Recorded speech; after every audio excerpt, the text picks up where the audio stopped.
안녕하세요, 박래호입니다. 중국 역사에 고찰되는 미인의 이야기, 제5강자 진나라 진시 황제의 이야기로 이어집니다. 이 중국을 통일시킨 진나라의 왕 진시황, 그 원래 이름은 영정인데 중국을 처음으로 통일시킨 왕이라고 해서 황제라고 부르기로 했죠. 이 황제라고 하는 이 명칭은 임금 황자와 중국 신화에서 나오는 오제의 제자를 따서 황제라고 한 것이고, 황제로서는 처음이라고 시작을 했기 때문에 처음 시자를 넣어서 시황제, 진나라 황제이기 때문에 진시황제라고 부르게 된 것입니다. 그동안의 통치자들은 군주니 제후니 또 왕이니 또 천자라고 했었는데 처음으로 황제라고 하는 칭호를 쓰게 된 것입니다. 진나라 이 진은요, 또 다른 의미가 있습니다. 중국을 뜻하는 영문 표기가 차이나인데 차이나가 이 진에서 유래된 것이죠. 하여간 진시 황제가 처음으로 통일된 중국을 통치하게 됩니다. 진시 황제, 중국 역사에 큰 영향을 미친 사람입니다. 중국 역사적으로 훌륭한 황제 3사람을 꼽게 되면요, 진시 황제와 한나라 때 나라를 크게 융성시켰던 한무제, 당나라의 당태종인 이세민을 치게 됩니다. 한편으로 중국 역사상의 인물 3사람을 이야기할 때는 역시 진시 황제와 한무제 그리고 마오쩌둥을 꼽을 정도로 중국 역사에 큰 획을 그은 인물이지요. 진시황은요, 사회적, 경제적, 문화적인 통일을 강력하게 추진했는데 화폐 통일과 문자 통일을 비롯해가지고 물건의 치수나 길이를 재는 도량형도 하나로 통일하는 등의 많은 업적을 남긴 사람입니다.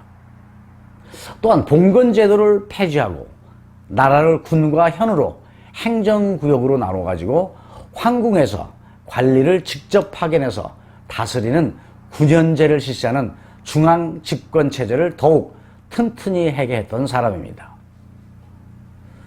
이 고대 중국의 연나라, 조나라, 유나라, 제나라, 한나라, 초나라 6개국을 멸망시키고 춘추 전국시대를 끝내게 만들고 통일 왕조 진나라를 세운 진시 황제도 과오가 많았습니다. 중앙집권체제 강화를 위해서 사상개혁을 시도한다고 대나무에 붓글씨를 써놓은 죽관이라고 하는 모든 책들을 불살라버렸죠.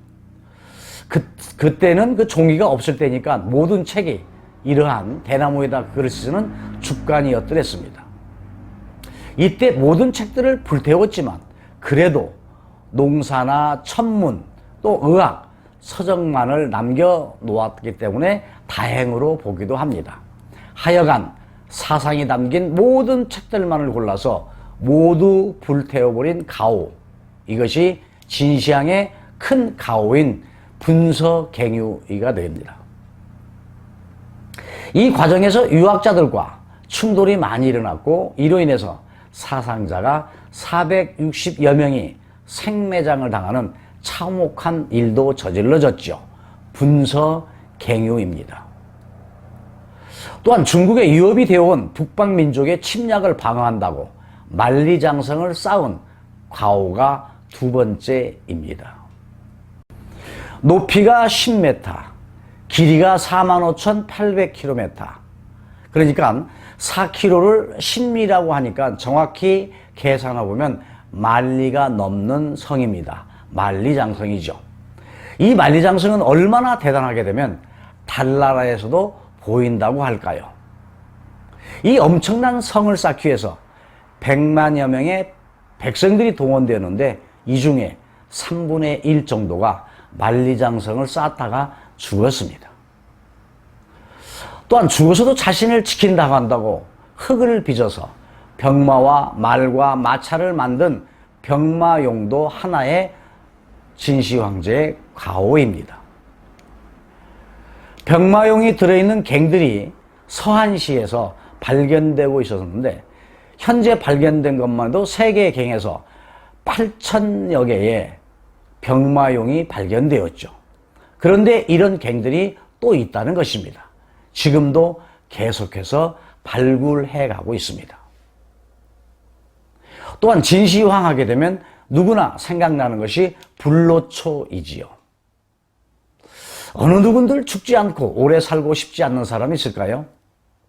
그러나 죽음은 자연의 섭리이고 인간의 운명이고 숙명입니다.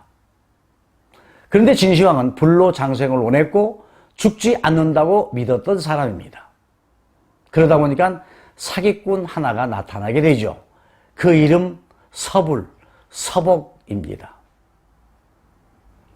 하루는 이 사기꾼이 서복이라고 하기도 하고 서불이라고도 합니다만은 이 사기꾼이 본인도 불로초가 없다는 것을 알면서도 진시 황제를 찾아와서 아뢰게 됩니다. 폐하는 진인이 될 수 있습니다. 진인이란 물에 들어가도 젖지 않고 불에 들어가도 타지 않고 구름 위에 떠서 영원히 죽지 않는 것이 진인인데 진인이 되려면 불로초를 드시면 됩니다. 그 불로초는 동쪽에 가면 장생영초와 불로초라고 하는 선약이 있습니다. 저에게 여비로 황금과 5,000명의 젊은 남녀를 주십시오 라고 사기를 친 것이죠. 선서서약이라고 한 불로초는 이 영지버섯을 말하는 것인데 식물학명으로는 쇠비름인데 이것을 얘기한 것입니다. 당연히 진시황은요, 엄청난 황금의 여비와 1,000여 명의 남녀 젊은이와 백공 3,000여 명을 주게 됩니다. 이것을 챙긴 서복은요, 동쪽으로 내려와서 우리나라 제주도까지 오게 되었는데 제주도 서귀포에 가게 되면 서복의 흔적이라고 해놓은 서복 전시관도 있습니다. 그리고 서귀포라고 하는 것은 서복이 왔다가 되돌아갔다 해서 서귀포라고 한 것입니다. 이어서 서복은요, 태평양을 건너서 일본으로 도망가게 되는데 서복이 일본 왕실의 시조가 된 것입니다.